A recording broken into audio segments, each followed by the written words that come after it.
राज तो हमारा हर जगह है, पसंद करने वाले के दिल में और नफरत करने वालों के दिमाग में। दुनिया भी अजीब चीज है, उसी पर तंग पड़ती है जो उसकी धुन में लग जाता है।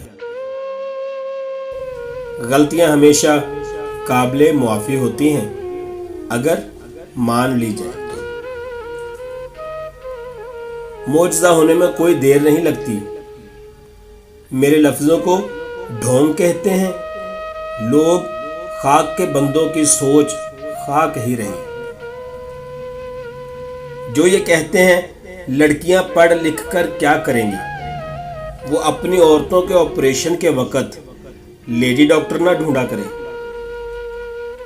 नींद और मौत में क्या फ़र्क है? किसी ने क्या खूब जवाब दिया, नींद आधी मौत है और मौत मुकम्मल नींद है।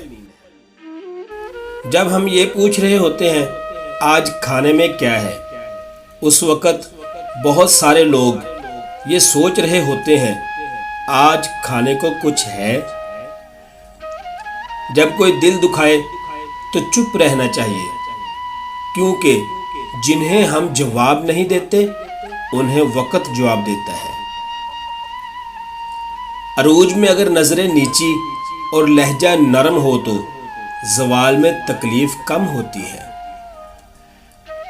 मेरी ज़िंदगी में आने वाले तमाम घटिया लोगों का भी शुक्रिया, जिनसे मैंने ये सीखा मुझे उन जैसा नहीं बनना। अगर ये जानना चाहते हो कि तुम्हें अल्लाह से कितनी मोहब्बत है, तो बस ये देख लो कि तुमको गुनाहों से नफरत कितनी है। कैसे भी हालात हो, दुआ मांगते रहें, खैर मांगते रहें।